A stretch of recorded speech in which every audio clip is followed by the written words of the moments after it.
Et Robin va lire notre passage d'aujourd'hui. Donc, pour le reste d'entre nous, vous pouvez prendre une Bible, les Bibles que vous avez sur les chaises.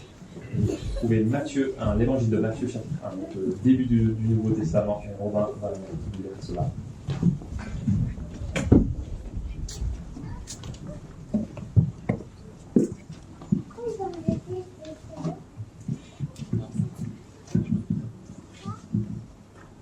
Alors, Matthieu 1.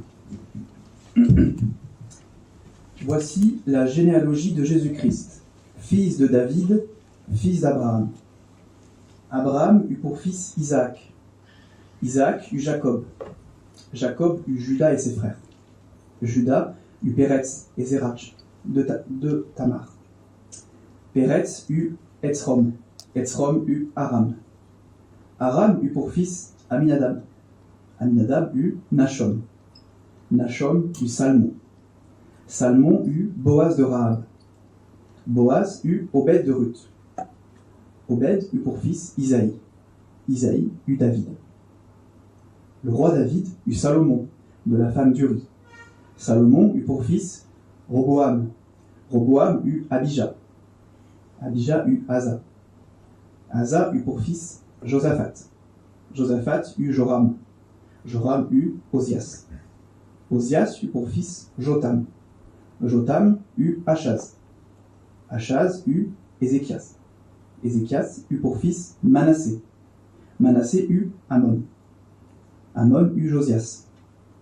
Josias eut pour descendant Jéconias et ses frères, à l'époque de la déportation à Babylone. Après la déportation à Babylone, Jéconias eut pour fils Shealtiel. Shealtiel eut Zorobabel. Zorobabel eut pour fils Abiud. Abiud eut Eliakim. Eliakim eut Azor. Azor eut pour fils Sadoc. Sadoc eut Hachim. Hachim eut Eliud. Eliud eut pour fils Éléazar. Éléazar eut Mathan. Mathan eut Jacob. Jacob eut pour fils Joseph, l'époux de Marie, de laquelle est né Jésus, qu'on appelle le Christ. Il y a donc en tout 14 générations depuis Abraham jusqu'à David. 14 générations depuis David jusqu'à la déportation à Babylone. Et 14 générations depuis la déportation à Babylone jusqu'au Christ. Voici de quelle manière arriva la naissance de Jésus-Christ. Marie, sa mère, était fiancée à Joseph. Or, avant qu'ils n'aient habité ensemble, elle se trouva enceinte par l'action du Saint-Esprit. Joseph, son fiancé, qui était un homme juste et qui ne voulait pas l'exposer au déshonneur, se proposa de rompre secrètement avec elle. Comme il y pensait, un ange du Seigneur lui apparut dans un rêve et dit : « Joseph, descendant de David, n'aie pas peur de prendre Marie pour femme, car l'enfant qu'elle porte vient du Saint-Esprit. Elle mettra au monde un fils, et tu lui donneras le nom de Jésus, car c'est lui qui sauvera son peuple de ses péchés. » Tout cela arriva afin que s'accomplisse ce que le Seigneur avait annoncé par le prophète. La Vierge sera enceinte, elle mettra au monde un fils, et on l'appellera Emmanuel, ce qui signifie Dieu avec nous. À son réveil, Joseph fit ce que l'ange du Seigneur lui avait ordonné, et il prit sa femme chez lui. Mais il n'eut pas de relation conjugale avec elle, jusqu'à ce qu'elle ait mis au monde un fils, auquel il donna le nom de Jésus. Bonjour, bienvenue à chacun. Je vous dis de ma part si j'ai pas eu le temps de vous saluer. Et donc bienvenue ici. Juste pour vous dire très rapidement, on va passer les 3 prochains dimanches sur ce texte de Matthieu 1 qu'on a lu. Et donc, on va aborder une partie aujourd'hui et puis 2 autres les 2 prochains dimanches. Donc vous avez vu ça sur le flyer que vous avez. Peut-être, hop. Vous avez vu ce flyer-là. Donc vous avez les titres pour les 2 dimanches prochains et ces 3 dimanches-là, du coup, qui suivent. Donc c'est une manière de vous dire qu'on va pas tout voir ce matin du texte qu'on vient de lire. Et donc si vous avez encore des questions, des choses qui vous interrogent, vous avez envie d'en savoir plus sur la suite, qu'on ne verra pas ce matin, revenez dimanche prochain, revenez dimanche suivant. C'est une manière de vous inviter à la suite. Mais on va démarrer quand même aujourd'hui avec un Dieu comme nous. Et pour ce faire, j'aimerais commencer en vous posant, en faisant un petit sondage de cette salle, en vous demandant à main levée de lever la main si vous avez 2 prénoms au moins. Est-ce que vous avez un 2e prénom ou un 3e prénom? Donc pas mal, je pense qu'on est à la plupart. C'est une aventure, les prénoms, n'est-ce pas? Je sais pas comment vous vivez votre prénom ou le fait d'avoir 2 prénoms, peut-être 3. Pour la petite histoire, nous, j'ai 3 filles, et on a 3 filles, et donc la première a un 2e prénom, il est court en plus, Ada, seulement 3 lettres. Et puis notre deuxième a un 2e prénom, mais cette fois-ci il est plus long et il est composé, c'est Eli Anna. Donc là on en a rajouté un petit peu, vous voyez. Et puis notre 3e fille, ben là elle a 3 prénoms, on a assumé le fait d'en mettre 3. Mais voilà, les prénoms c'est toute une histoire, et c'est toute une aventure. Pour nous, je pense que c'était une manière de passer toutes nos idées qu'on pouvait pas utiliser apparemment, mais voilà, on voulait quand même les mettre quelque part. Si vous avez remarqué à la lecture juste de ce texte, en fait, Noël, c'est une histoire de prénoms. Noël, c'est une histoire de prénoms, de noms. Vous en avez plein, vous cherchez des idées, ben, vous êtes servi dans cette liste. Merci encore une fois pour la lecture, Robin d'ailleurs. Et puis d'ailleurs, les 2 dimanches qui viennent, on va continuer de relire tout Matthieu 1. Donc voilà, ceux qui feront la lecture les 2 prochains dimanches devront s'entraîner à prononcer tous ces prénoms. Et donc Noël, c'est une histoire de prénoms. Sauf qu'il faut comprendre pour démarrer que dans cette culture, à cette époque, au 1er siècle, ils n'avaient pas les mêmes critères que nous. Nous, je pense, on donne aujourd'hui des prénoms pour une histoire de goût, de consonance, peut-être parfois pour ce qu'ils représentent. Mais ça, c'était surtout le cas dans leur culture, dans leur époque à eux. On donnait un nom, on donnait un prénom pour sa signification. Soit sa signification littérale, ce qu'il voulait dire littéralement, ou par rapport à un référent. Et donc, dans cette série de Noël sur Matthieu, on va voir ces 2 exemples. Soit le fait d'avoir un nom pour sa signification littérale, soit sa signification par rapport à ce qu'il représente, à un référent. On va voir ces 2 exemples. Mais pour comprendre l'histoire du référent, vous connaissez peut-être la pièce de théâtre ou le film Le Prénom. Vous avez vu ça? Pour ceux qui ne l'ont pas vu, c'est une pièce de théâtre et un film qui se passe tout dans la même pièce, un repas entre amis où quelqu'un, un couple attend un enfant et l'homme fait croire qu'ils vont appeler leur enfant Adolphe. Et bien sûr, ça crée un scandale et bien sûr, tout part en vrille pendant la soirée parce que on a tous le référent. On a tous le référent et donc voilà, ça fait un petit peu un scandale. C'est la même chose aujourd'hui quand certains vont se donner des noms de personnes du passé, de l'histoire, c'est pour souligner quelque chose par rapport au référent. Mais donc Noël, c'est cela. C'est une histoire. C'est une histoire de nom, une histoire de prénom. Et ce qu'on va voir aujourd'hui et par la suite, c'est de voir ce que Noël représente et revêt pour nous par rapport à ces prénoms, à ces noms et à cause de leur immense signification. Et ce que je vous propose de voir entre aujourd'hui et les 2 dimanches qui suivent, donc sur 3 semaines, on va voir que Jésus, il a en quelque sorte 2 prénoms et un nom de famille. 2 prénoms, vous l'avez peut-être remarqué, vous le connaissez parce qu'on a un petit peu la culture au moins de ça. Jésus, il a 2 prénoms, on l'a lu dans le texte. Si vous regardez au verset 21 là, elle mettra au monde un fils, tu lui donneras le nom de Jésus, car c'est lui qui sauvera son peuple de ses péchés, on verra ça. Et puis au verset 23, la Vierge sera enceinte, elle mettra au monde un fils, on l'appellera Emmanuel, à cause de ce que cela signifie, et on le verra aussi. Et donc on va voir ces 2 prénoms, mais Jésus a aussi en quelque sorte un nom de famille, et c'est avec cela qu'on va commencer. On commence avec le nom de famille de Jésus, pour ainsi dire, et son nom, ce nom de famille, c'est Adam. Et là, vous allez me dire, Valentin, si vous connaissez mon prénom, vous allez me dire, Valentin, tu commences mal. En fait, il y a toute une liste de prénoms. Tu as un choix monumental si tu veux nous parler d'un nom ou d'un prénom. Mais Adam, c'est le seul que je vois pas. Vous regardez la liste, c'est le seul nom non cité. Le nom qui est pas cité, qui est non cité. Ça commence bien, ce message. Je vous répondrai, vous avez raison, mais ce qu'on va voir, et ce que je vous propose de voir maintenant, c'est que l'ombre de Adam plane dans ce texte. Regardez avec moi le tout début, le verset 1. Voici la généalogie de Jésus-Christ, fils de David, fils d'Abraham. Voici la généalogie, plus littéralement, pourrait être quelque chose qui pourrait être traduit livre de l'engendrement, livre de la genèse de Jésus. C'est une expression qui est assez typique et qui est en fait structurale dans le livre de la Genèse, le premier livre de la Bible, qui revient qui revient de nombreuses fois, mais dans la version grecque, donc la traduction grecque de l'Ancien Testament, puisque le Nouveau a été écrit en grec, donc si vous lisez la Genèse dans sa version grecque, vous trouverez exactement la même expression en Genèse chapitre 2 verset 4 et Genèse chapitre 5 verset 1, pour parler du livre de l'engendrement des cieux et de la terre, ou du livre de l'engendrement d'Adam. Donc c'est pour parler, ça fait référence aux origines de ce qu'ont donné les cieux et la terre, et de ce qu'ils ont donné naissance par la suite, et de ce à quoi ou à qui a donné naissance Adam et Ève, et on y reviendra.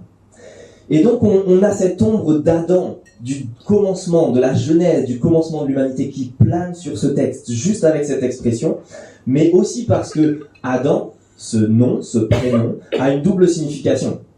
Adam, c'est un vrai nom d'une vraie personne, mais il signifie humanité.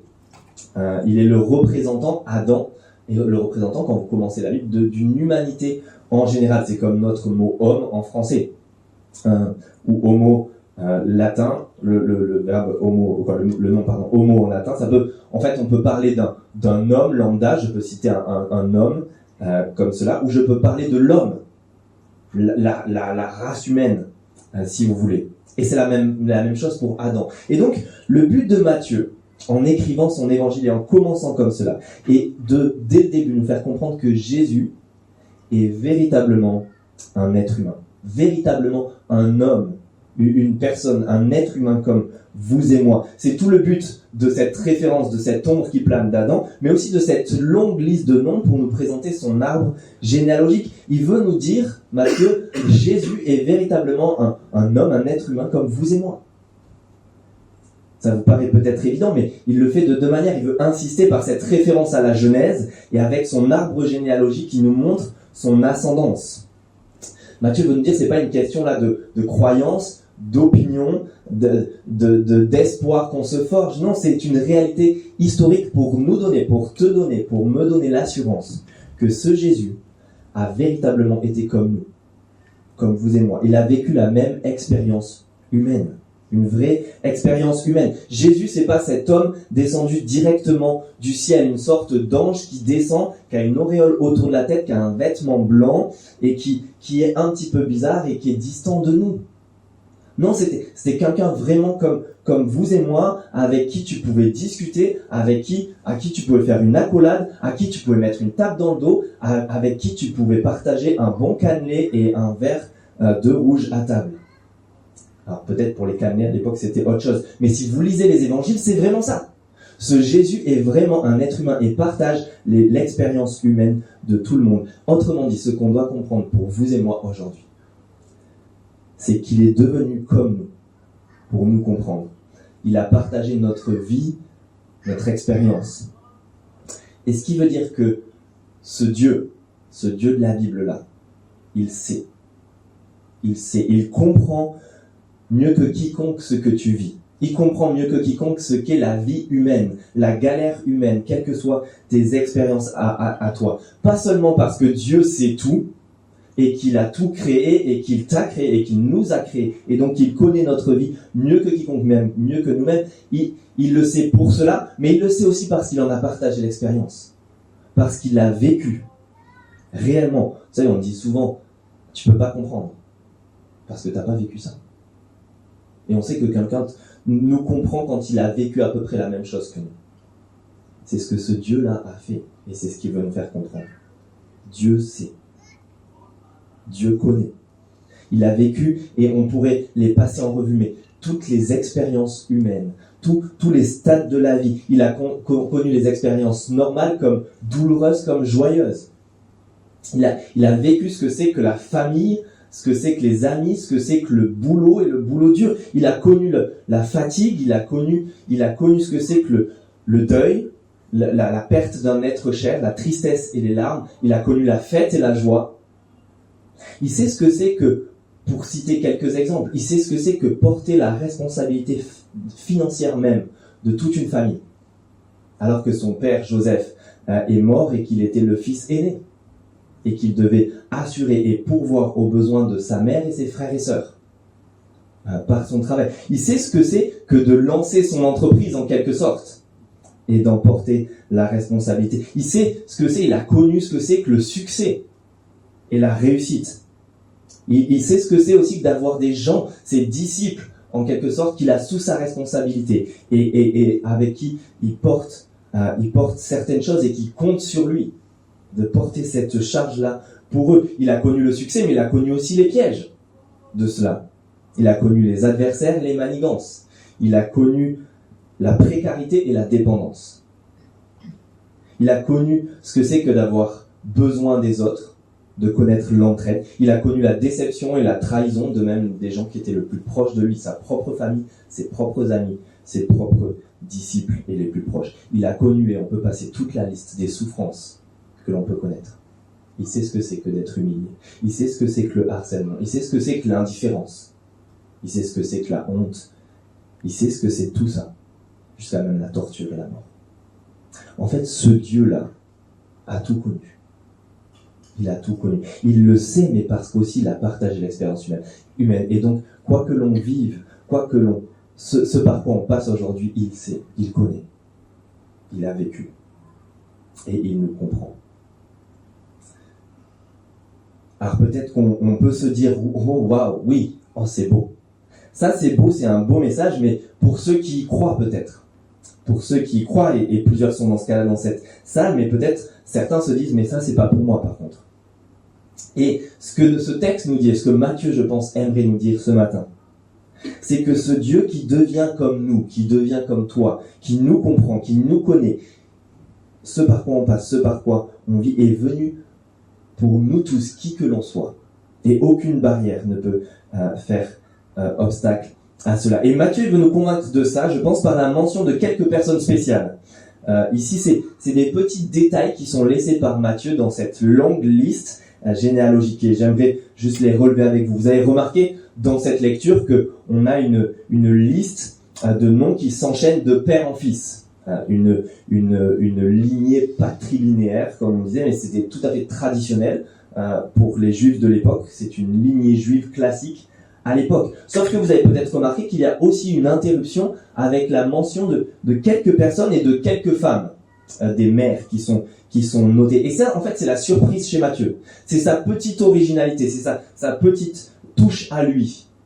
D'accord ? C'est sa petite originalité. Et regardez avec moi, on va comprendre pourquoi Matthieu fait ça. C'est pas juste qu'il veut être original, mais il a un but en nous montrant ça. Regardez avec moi le verset 3.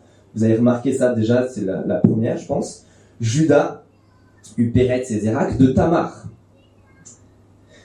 Tamar, on va juste en parler un petit peu plus. Tamar, et quand on lisait ça, Tamar, c'était la belle-fille de Judas. Alors oui, si vous lisez l'histoire, elle se prostitue, elle dissimule son identité, mais à cause d'une entourloupe de son père de son beau-père, qu'il avait complètement manipulé, complètement abandonné, et qu'il avait laissé elle seule, et lui-même reconnaît qu'il est plus coupable qu'elle. Et puis regardez verset 5. Ça continue, on en a d'autres. Salmon eut Boz de Rahab, et Boz eut Obed de Ruth. Là, on en a deux, juste qui s'enchaînent. On a Rahab et Ruth qui sont rajoutés. Rahab, c'était une prostituée dans le livre de Josué. C'était son métier, c'était son activité. Et elle, en plus, elle n'était pas juive, elle était d'un peuple étranger. Et puis Ruth, elle, c'est une femme juste qui est non juive. Une païenne qui est exemplaire, mais elle est non juive. Et on lit dans le livre de Ruth, justement, qu'elle vient s'intégrer au peuple. Et puis verset 6, vous avez vu, on a l'histoire de la venue de David, et le roi David eut Salomon de la femme d'Uri. La femme d'Uri, elle n'est même pas nommée, excusez-moi. Elle n'est même pas nommée, on sait juste que c'est la femme d'un autre. Et puis verset 18 encore, voici de quelle manière arrive à la naissance de Jésus-Christ. Marie, sa mère, était fiancée à Joseph. Or avant qu'ils aient habité ensemble, comprenez qu'ils soient mariés, qui vivent vraiment ensemble, elle se trouva enceinte. Donc verset 18, vous avez Marie, une fiancée, pas encore mariée, on y reviendra, qui a cet enfant. Et donc, avec ces petites touches, ce que Matthieu veut nous dire là, il faut qu'on comprenne que c'est des gens qui n'ont pas le bon CV dans cette liste. Il y a plein de gens qui n'ont pas le bon CV et le bon pédigré. On a, en quelque sorte, vous avez les gens normaux, qu'on repère pas, et vous avez toute une liste de noms qu'on connaît même pas, mais qui passent un peu inaperçus. Vous avez même les bonnes personnes, les héros dont tout le monde connaît un petit peu le nom. On commence avec ça, avec Abraham, David, vous avez ces héros de l'histoire, les gens normaux, les héros, et puis vous avez pas les héros, mais les zéros. Et ça, c'est ce que Matthieu veut dire. Ceux qui, dans les conceptions de l'époque, comprenez-moi bien, dans les conceptions de l'époque, et on va voir que c'est pas forcément les femmes qui mentionnent, mais les femmes sont mentionnées pour relever la vie peut-être des hommes qui ont eu ces fils. Mais ça, Matthieu veut souligner par là que vous avez ceux qui on n'aurait pas dû mettre, ceux qui sont les ratés en quelque sorte de l'histoire, où on pourrait critiquer leur vie et leur choix. Pourquoi? On l'a déjà dit, on a Judas, le beau-père de Tamar, et l'histoire de cette famille n'est pas jolie. Il avait carrément délaissé, abandonné, pas rempli du tout ses obligations familiales. Et elle se prostitue et couche avec lui. Vous avez Rahab, elle n'est pas née dans la bonne famille, tout simplement. Elle n'est pas juive et elle n'a pas le bon métier non plus. Elle n'a pas le bon départ dans la vie. Elle n'est pas dans la bonne famille. Elle n'a pas toutes les chances de son côté. Et elle n'a pas la bonne carrière à la fin. Elle devient une prostituée. C'est la traînée de la bande. Vous avez Ruth. Elle a juste pas la bonne couleur de peau. Elle n'était pas du bon peuple. Et puis que dire de la femme d'Uri? Elle n'est même pas nommée. Et quand on le lit comme ça, il faut comprendre que c'est une inconnue qui a été ballottée. En fait, elle s'est fait traîner dans les méandres du système, utilisée. On ne sait même pas qui elle est. On ne sait même pas son nom. Elle a été exploitée. Elle s'est fait traîner dans le système. Et Marie, elle a fait un bébé toute seule. Et elle est devenue au début de l'histoire une paria. Elle était de la bonne famille. Elle avait toutes les chances de son côté, mais elle devient une paria, rejetée de sa famille, la honte de sa famille. Et que dire de Joseph, qui s'associe à elle, qui est humilié aussi par la même. Autrement dit, ce que Matthieu veut nous dire, c'est que Jésus est venu dans la diversité de toutes ces personnes. Il est venu pour tout ce petit monde-là. Tout ce petit monde-là, que ce soit les gens normaux, que ce soit ceux qu'on considère comme les héros, ou que ce soit ceux qu'on considère comme les zéros. Qui que soient ces personnes, Jésus est venu pour eux. Il est venu dans cette réalité-là, et il est venu pour eux. Et donc, je pense qu'on croit parfois que les gens qui sont à l'église, qui deviennent chrétiens, qui croient en Jésus, c'est un profil type. C'est un public cible. Les gens qui vont venir dans cette église, c'est des personnes qui sont toutes les mêmes, qui sont dans un moule, qui se ressemblent, c'est les bonnes personnes qui sont religieuses. Mais c'est totalement faux. Et l'histoire du christianisme l'a montré. C'est que ce Jésus, il vient justement pour tout type de personnes, et peut-être particulièrement pour celles pour lesquelles on s'y attendrait le moins. Et donc ça veut dire pour nous qu'il est venu pour nous, qui que l'on soit, quelle que soit notre vie, quel que soit ce qu'on se traîne derrière, quelles que soient nos casseroles, peut-être. Et ça, c'est la nouvelle d'un Dieu qui devient comme nous, pour être là pour qui que l'on soit. Et je pense la dernière chose que l'on apprend avec ça, c'est que ce Dieu est venu pour nous tous, qui que l'on soit, mais il est devenu comme nous pour que on le suive, qui que l'on soit, mais il est devenu comme nous pour que nous, on vienne aussi à lui comme on est. Il vient à nous il devient comme nous, pour que nous, on vienne à lui comme on est, tel que l'on est. Et ça, on va voir ça avec cette dernière donnée, qui est le plus grand des héros cités peut-être dans cette liste, dont on a parlé avec Will juste avant, qui est le roi David. David, vous avez peut-être vu, c'est celui qui est le plus en vue de toute cette ligne et de tout cet arbre généalogique. Au verset 6, il est même appelé le roi David. Faut qu'on comprenne, c'est le boss. C'est lui, le king dans l'histoire. En fait, c'est même lui avec qui on commence. Vous avez vu, verset 1, voici la généalogie de Jésus-Christ, fils de David. Ça, c'est le premier, fils d'Abraham après. Et puis, c'est celui avec qui on finit aussi au verset 17. Et ça, c'est la petite explication de cette organisation des, vous savez, 3 fois 14. Pour la faire assez simple, vous avez vu, verset 17, il y a en tout 14 générations depuis Abraham jusqu'à David, 14 générations depuis David jusqu'à la déportation à Babylone, et 14 générations depuis la déportation à Babylone jusqu'au Christ. Et peut-être qu'il y a une référence là de la part de Matthieu pour ceux qui sont juifs, qu'ils auraient très bien compris, parce que quand tu es juif, et donc quand tu écris ou lis en hébreu, tu écris les nombres avec des lettres de ton alphabet. Et 14, ça s'écrit avec les lettres, je vous le retranscris dans notre alphabet à nous. 14, si tu dois écrire 14, tu l'écris avec les lettres D, V, D. Et la réalité, c'est que en hébreu aussi, c'est qu'il n'y a pas de voyelles. Ce sont que des consonnes. Et donc, si on retranscrit dans notre alphabet à nous, le nom David, ça s'écrirait DVD. Ça s'écrirait exactement comme ça. Et donc, si tu es juif et que tu lis ça, je pense que tu saisis l'allusion que Matthieu laisse là. Et tu lirais le verset 17 comme ça. Il y a en tout DVD, génération depuis Abraham jusqu'à David. Donc il y a en tout David, génération depuis Abraham jusqu'à David. David, génération depuis David jusqu'à la déportation à Babylone. Et David, génération depuis la déportation à Babylone jusqu'au Christ. Vous voyez, c'est peut-être une petite marque, une petite touche que laisse Matthieu là, comme un message subliminal. Le portrait de David, il est un peu partout. On commence avec lui, on finit avec lui, il est au milieu et cité comme le grand roi. Et comme on l'a vu ce matin, c'est parce qu'on savait tous, tout juif savait très bien que le Messie tant attendu devait venir de la descendance de David. Il devait venir de cette lignée royale. Il devait être comme ce grand roi, le plus grand qu'ils ont eu.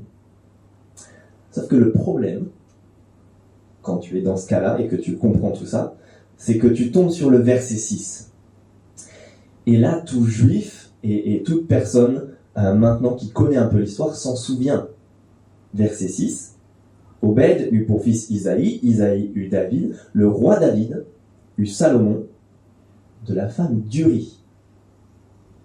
Et en réalité, ce David, pour Matthieu, je pense, c'est sa pierre de touche pour nous. Pourquoi ? Parce que Matthieu, ici, il déterre les cadavres. Il déterre les cadavres. Et ce qui nous fait comprendre, c'est que David, c'est à la fois celui qui réunit le portrait du plus grand héros peut-être, mais aussi le plus grand zéro. Et comprenez-moi, c'est pas péjoratif. C'est pour nous faire comprendre qu'on est tous dans ce cas-là. Mais David lui-même est dans ce cas-là. Vous avez vu pourquoi ? On le comprend juste à la lecture. Il eut Salomon de la femme d'Uri, pas de la femme de David. Le problème saute aux yeux. Et tout juif qui se respecte sait très bien de quoi on parle. Et peut-être que pour eux, c'était un peu comme, vous savez, dans Harry Potter, le nom que tu ne dois pas prononcer. Voldemort. Ben pour eux, pour les juifs, peut-être que c'était l'histoire dont tu ne devais pas parler. Vous savez, c'est cette histoire qui nous gêne tellement qu'on met sous le tapis. On n'en parle pas. David, ça reste le héros. Et on ne parle pas de cette histoire-là. On s'en garde. Mais Matthieu, il fait tout l'inverse. Lui, il met les pieds dans le plat. Il met les pieds dans le plat, il soulève le tapis et il fait sortir, il déterre les cadavres, il sort les squelettes des placards. Il s'y risque. Pourquoi ? Pour nous dire ça, pour nous dire David, même David le grand roi, David le héros si vous voulez, même lui, en fait, surtout lui, combine aussi le fait d'avoir tout manqué là. Il est à la fois le plus grand des héros, mais peut-être le plus grand des héros aussi. Pourquoi ? Parce que le problème n'est pas cette femme d'Uri, Bathsheba, la pauvre. Elle n'avait rien demandé. Le problème, non, c'est David. Parce que David, dans l'histoire, pour la faire très courte, non seulement il commet l'adultère, il couche avec la femme d'Uri, Uri qui était son soldat, qui lui était parti se battre au front pendant que David n'y était pas, alors qu'il aurait dû. Pendant que lui est resté bien au chaud, et vous m'avez compris, utilise et se sert de sa femme. Mais en plus de cela, David se sert ensuite de sa position de roi. Quand il voit qu'il ne peut pas rattraper le coup, il se sert de sa position de roi pour faire assassiner Uri, le mettre en première ligne au front et l'envoyer à une mort certaine et dissimuler son adultère. David le grand roi, David le sale type, pardon, nous dit Matthieu. En fait, il nous révèle la face sombre de cet illustre personnage, le côté obscur de l'histoire. Et je pense que c'est pour Matthieu une manière de nous faire réfléchir. Et nous dire pour nous aussi. Et là, je ne veux pas vous mettre mal à l'aise, vous, mais me mettre dedans. C'est pour nous aussi, si on y réfléchit un tout petit peu. Je pense qu'on a tous des squelettes dans les placards. On a tous des cadavres bien enfouis. On a tous certaines choses sous le tapis qu'on se garde bien de rappeler à longueur de journée. Et ce que nous dit Matthieu, avec Rahab, avec Ruth, avec la femme d'Uri, c'est que ce Jésus-là, ce Dieu-là, est devenu comme nous, il est venu au milieu de nous pour des gens, pas des gens impeccables, pas des gens irréprochables, pas des gens propres sur eux. Non, il est venu justement pour ces gens-là, pour des gens comme vous et moi, pour des gens qui sont même des sales types et des sales filles, sans vouloir vous insulter. mais parce que lorsqu'on pense qu'on est trop loin, qu'on est hors jeu, qu'on est vraiment... Dieu est venu pour tout le monde, sauf pour moi. Parce que toi, tu ne connais pas ma vie, et tu ne connais pas. Justement, Dieu se révèle être venu justement pour ça, justement pour ces gens-là. Et même pour les meilleurs d'entre nous. Parce que même eux, ils en ont besoin. Même eux, en réalité, sous certains aspects, ils en ont bien besoin. Ce Dieu est devenu comme nous, pour venir pour des gens comme vous et moi, et pour tout type de gens, et pour que nous, on puisse aller à lui, tel qu'on est. On croit parfois qu'on doit un peu se laver pour venir à Dieu. Et je pense que, en réalité, vous connaissez la devise de McDo. Venez comme vous êtes. Mais en réalité, ils l'ont piqué à Dieu. Parce que c'est le message de cette généalogie. C'est le message de Noël. C'est de dire Dieu est devenu comme nous pour que nous, on vienne à lui comme on est. On a trop l'impression parfois que pour venir à Dieu, que vous soyez croyant et pour vous rapprocher de lui, ou que vous ne le soyez pas et que vous mettiez pour la première fois les pieds dans une église, ou que vous vous intéressez pour la première fois à ce message, vous dites pour venir à Dieu, pour s'intéresser à lui, ou pour vraiment aller plus proche de lui, en fait, il faut être propre, il faut se nettoyer, il faut être bien, et du coup on dissimule, on cache, parce qu'on est mal à l'aise, on doit être les plus beaux possibles, etc. Je me souviens d'un ami, à l'époque, j'étais à Toulouse, et je faisais un stage dans l'église à l'époque, et on lisait la Bible avec une personne, et cet homme me disait, à un moment donné, il me parle, et puis voilà, il disait toujours, non, je te mens pas, je te promets, etc. Il avait toujours l'impression que je croyais qu'il mentait. Il dit, non, je te mens pas, et un jour il me dit, non, je te mens pas, je mentirais pas à un homme d'église. Alors moi, ça m'avait fait rire parce que je ne m'imaginais pas du tout comme un homme d'église. Je ne pense pas ramener ça comme image. Mais il me dit ça, et le sous-entendu derrière était oui, je peux mentir. Et oui, je peux mentir, et je le fais plein de fois dans la vie. Mais par contre, face à un homme d'église, là, je mens pas. Vous comprenez, c'est un peu la conception qu'on a quand on vient à l'église ou quand on s'approche de Dieu, quand on s'intéresse à Dieu. Oui, on est peut-être des sales personnes dans la vie, mais par contre, là, dans ce cas-là, on dissimule, on cache. Si on vient à l'église, si on s'approche de Dieu, on cache, là, on se présente sous notre meilleur jour. Mais ce que Dieu nous dit, là, c'est que justement, il est devenu comme nous pour qu'on vienne à lui, comme on est. Il est venu dans la personne de Jésus, dans la gadoue, dans la boue de cette humanité aussi pourrie qu'elle l'est, pour la recommencer. Ça, c'est ce qu'on verra la prochaine fois. Mais il est venu déjà dans la gadoue, dans la réalité de cette humanité pour dire « Venez comme vous êtes. Je suis devenu comme vous pour que vous veniez comme vous êtes. » Il est venu un vrai être humain. Et ça, c'est le merveilleux message de Noël. Alors, pour pas en rester là et pour juste finir, vous connaissez, si Dieu a peut-être la devise de McDo, venez comme vous êtes, vous connaissez le problème de McDo. C'est que vous avez beau venir comme vous êtes, vous en ressortez aussi comme vous êtes. Ou peut-être 2 fois pire si vous avez prévu de faire un régime d'ailleurs. Mais ce n'est pas la même chose avec ce Dieu, et c'est ce qu'on va voir la prochaine fois. Si on vient à lui tel qu'on est, alors on n'en ressort jamais de la même manière. Il transforme les vies, il les bouleverse et il les change. Parce qu'il est venu dans la réalité de ce monde, il est devenu comme nous, pour venir dans la réalité de ce monde, mais pour apporter un vrai changement, un vrai recommencement, et pour ne pas nous laisser là. Et ça, on le verra la prochaine fois. Et pour l'instant, je veux juste vous laisser avec cette idée. Ce que Noël nous révèle, c'est que Dieu est venu comme nous, pour que nous, on puisse aller à lui, comme on est, et qui que l'on soit.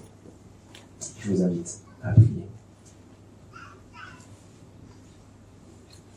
Notre Père, nous te remercions tellement pour la réalité de Noël, et nous rendre compte que toi, le Dieu créateur, dans la personne du Fils, de Jésus, tu es venu au milieu de notre réalité et dans la réalité de notre humanité. Tu es venu pour toute personne qui est là aujourd'hui dans cette salle, mais bien plus encore. Tu es venu qu'on se considère comme un héros dans la vie, comme une personne absolument normale et banale, ou qu'on se considère comme raté ou n'étant pas digne de toi, avec une conscience qui pèse lourdement. Tu es venu justement pour nous, qui que l'on soit. Tu es devenu comme nous dans la personne de ton Fils. Connaître et vivre l'expérience humaine pour la remplacer, pour la changer, pour nous sauver. Et c'est ce que nous verrons dans la suite. Mais nous voulons te remercier de cette réalité absolument immense. Que Noël, c'est pas un message juste pour quelques-uns. C'est pas un message juste sur le côté pour des gens bien ou des gens religieux ou juste une certaine catégorie de personnes. Merci parce que c'est la réalité de toi, notre Dieu, et d'un Dieu qui a voulu s'abaisser et venir rejoindre ton humanité. Celle que tu as créée, aussi loin soit-elle de toi, aussi déformée et aussi mal en point qu'elle ne l'est. Et donc, pour chacune de nos vies, c'est ton message. Et ce que je te prie, ce que l'on te prie ce matin, c'est que l'on se rappelle cela dans ce mois de décembre, à l'approche de Noël, que tu es venu pour nous. Où que l'on soit, où l'on en soit dans nos vies, quoi que l'on ait fait et qui que l'on soit au jour d'aujourd'hui, merci parce que tu es devenu comme nous, pour justement venir sauver des personnes telles que nous. Et nous te remercions pour cela, dans le nom et dans la personne de Jésus-Christ. Amen.